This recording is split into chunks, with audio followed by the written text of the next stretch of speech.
Hello दोस्तों, आज हम डिस्कस करेंगे ग्रेजुएट लेवल एग्ज़ाम जो कि 9 जुलाई को हुआ है आपका वीडियो वीपीडीओ। उसमें कितने प्रश्न जो आपके लगभग गलत माने जा सकते हैं और कैसे आयोग की उसमें रणनीति रह सकती है, इस चीज़ को थोड़ा सा देखेंगे।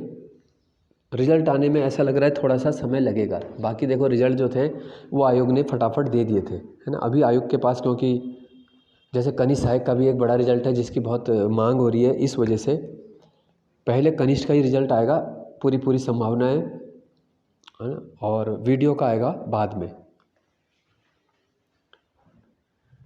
ठीक है, तो हम बात कर रहे थे, देखो कितने ज़्यादा प्रश्न इसमें की चेंज हो सकती है या डिलीट हो सकते हैं। तो एक उसमें आपको एक जिक्र करूंगा मैं। अभी आपने एक मैटर देखा होगा, हाई कोर्ट से एक फैसला आया एलटी के संबंध में, आपने देखा होगा। तो उसमें क्या था कि 3 प्रश्न जो थे वो टीचिंग एप्टीट्यूड वाले वो गलत थे, मतलब जो गलत आंसर की आयोग ने दी थी, लेकिन आयोग ने अपनी आंसर की मानी नहीं है कि हमने गलत दी है। तो वो स्टूडेंट जो है हाई कोर्ट चले गए थे। हाई कोर्ट में जब फैसला आया तो सिंगल बेंच में वो हार गए थे, यानी सिंगल बेंच ने बोला कि भाई आयोग ने सही दिया है, जो भी बोला आयोग की बात सही है। लेकिन उसके बाद वो स्टूडेंट दोबारा से डबल बेंच में गए तो वहाँ से बोला गया आयोग को ही कि पुनर्विचार करो। तो देखो, आयोग हाई कोर्ट भी आयोग को ही बोलता है कि आप अपने दिए गए जो आपने आंसर की वगैरह बनाई है उस पर पुनर्विचार करो।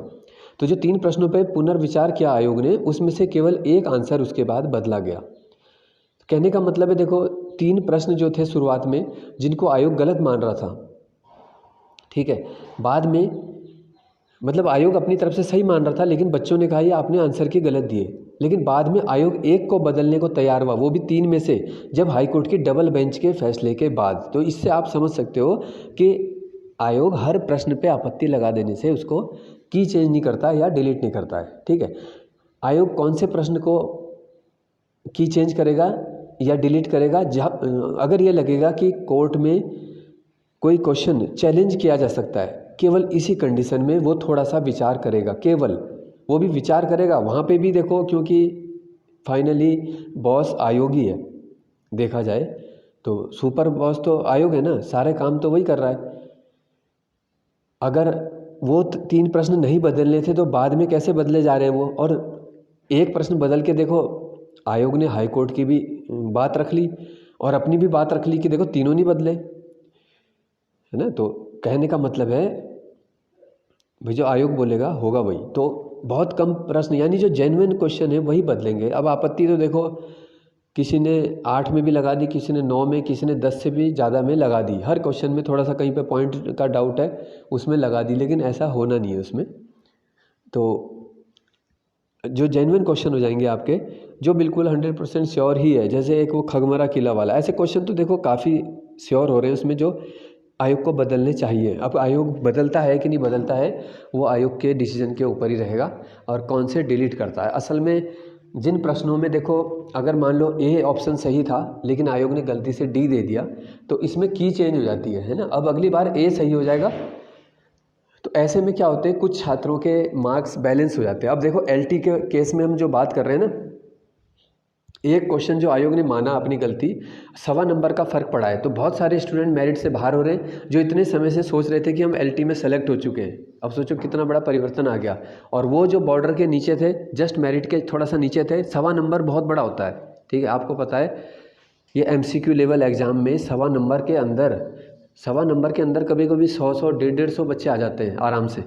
तो कितने बदल जाएंगे, जो ऊपर होंगे वो नीचे आ जाएंगे, बाहर हो जाएंगे, यानी कि जॉब से बाहर, सीधा लेवल 6 की नौकरी, और है ना। तो ये सोचो आप, तो आयोग के एक क्वेश्चन बदलने से बहुत ज़्यादा फर्क पड़ता है। ठीक है, तो जिनमें देखो श्योर ऑप्शन, मतलब ऑप्शन गलत दिया है, जैसे ए होना था डी दिया है, डी होना था बी दिया है, तो यहाँ पे की चेंज होगी। लेकिन यदि एक से ज़्यादा किसी में विकल्प सही हो रहे हैं या मिलान वाले में पूरे विकल्प नहीं हो रहे हैं उसके, जैसे ए का तो सही मिलान हो रहा था, बी का भी है लेकिन सी का कोई है नहीं, है ना, तो इस प्रकार के प्रश्न डिलीट करने पड़ेंगे फिर, क्योंकि उनका कोई भी उत्तर नहीं बन पा रहा है, की चेंज से भी नहीं हो रहा है उनका। तो इस प्रकार से अब देखो डिलीट क्वेश्चन से भी बहुत बड़ी बात हो जाती है। मान लो आपके मार्क्स आ रहे हैं 60, मान लो 70 आ रहे हैं आपके, ठीक, 70 नंबर आ रहे हैं आपके, एक क्वेश्चन डिलीट का कॉमन मिला, वो आपको पहले नहीं मिल रहा था, अब आपके हो गए 71। तो डिलीट से इतना फ़र्क पड़ा, लेकिन की चेंज होती हो सकता है आपको नहीं मिलता। तो डिलीट क्वेश्चन और की चेंज होने में भी बहुत फ़र्क है। तो सारा अगर देखो जितने पे आपत्ति लग रही है उतने बदल जाएँ तो फिर अभी की जो आंसर की आई है उसकी वैल्यू क्या है बताओ? उसकी तो कोई वैल्यू नहीं है, 0% है। क्योंकि अगर सच में 7-8 क्वेश्चन बदल जाएँ और सबके 4-5 प्लस हो रहे हैं, 4-5 माइनस हो रहे हैं, तो ये मेरिट तो सीधा अप डाउन हो जाएगी पूरी की पूरी, है ना। तो जहाँ तक मुझे लग रहा है कि 2-4 क्वेश्चन में ही मेन होना है काम, और मतलब 3-4-5 मान लो ज़्यादा से ज़्यादा, है ना, 3 से 5 के बीच, इतने में की चेंज या डिलीट टोटल मिला के इतने हो सकते हैं। वहीं से थोड़ा बहुत फिर बहुत ज़्यादा फ़र्क नहीं आ सकता, हो सकता है कि इतना ज़्यादा डिफरेंस फिर ना पड़े। ठीक है, अब उम्मीद है कि देखो 2 या 3 सप्ताह से पहले, तो वीडियो का जहाँ तक मुझे लग रहा है कि 2-3 सप्ताह से पहले नहीं आएगा उसका। अभी इसी सप्ताह उम्मीद है कनिष्ठ सहायक का आ जाएगा, क्योंकि वो बहुत पुरानी वैकेंसी है और सभी चयनित उसकी मांग भी कर रहे हैं कि होनी चाहिए भाई। जो भर्ती 4-4 साल से लंबित हो जाए, चौथा साल चल रहा है उसको, तो वो पंचवर्षीय नहीं बननी चाहिए। जिन्होंने पेपर निकाल दिया देखो उसके बाद भी भटकते रहे, फ़ायदा कुछ है नहीं। ऐसे पेपर निकाल के क्या फ़ायदा। अब मान लो आज आप वीडियो का पेपर पास कर लो और सालों तक भटकते रहो मंत्रियों के दरवाजे में, जी नियुक्ति दे दो नियुक्ति दे दो, तो उससे फिर आपका निकालने का मज़ा ही क्या है। आपने इतनी मेहनत करके निकाला और आप 2024-25 तक भटक ही रहे हो। नौकरी निकालने का फ़ायदा तभी जब मिल जाए वो। तो इसलिए जो प्रोसेस पहले आयोग कर रहा है वही बढ़िया है। देखते हैं कब तक हो जाता है कौन सी भर्ती का, और ग्रेजुएट लेवल में कितनों की किस्मत ऊपर के उसके लिए खुलती है, यानी कि किसको मिलता है लेवल 6-7, किसको 5। और बाकी तो देखो कंपटीशन इतना है कि सब ये सोच रहे कि भाई CCC है जिसके पास, वो सोच रहा है मेरा VPDO में ही आ जाए तो गंगा नहाए, है ना। जो हो जाए वही बहुत है, क्योंकि नंबर देखो कोई सटीक आइडिया ही नहीं है। मेरिट की बात तो हमने पहले ही कर ली थी कि मेरिट कितनी जा सकती है। अब किसी ने 64-65 से शुरू करके और मैक्सिमम 72-73 तक पहुंचा रखी है। सारे एवरेज ले लें अगर सबका, इतने तक लास्ट कट ऑफ जनरल की। एग्जैक्ट कोई भी देखो बता नहीं सकता है कितने मार्क्स है, क्योंकि जो जेन्युइन पढ़ने वाले बहुत सारे तो बताते ही नहीं अपने नंबर, है ना। आपने देखा होगा बहुत सारे स्टूडेंट अपने मार्क्स शो नहीं करते, जिन्हें पहले से लगता है मैं सेफ जोन में हूँ, वो बताते नहीं है। बताता कोई है नहीं वो अपने नंबर, लेकिन चाहते सब है कि एक हमें आइडिया पूरा परफेक्ट हो जाए। तो जब नंबर हम बताएंगे ही नहीं, आइडिया कहाँ से हो जाएगा। जो हम सोचते हैं देखो किसी के नंबर है ही नहीं ज़्यादा, क्योंकि कोई बोल ही नहीं रहा है ना। तो ऐसे थोड़ी कि सब पढ़ने वाले ही गायब हो गए। तो पुराने धुरंधर भी बहुत हैं, अब कई बच्चे लाएंगे नंबर लाने वाले।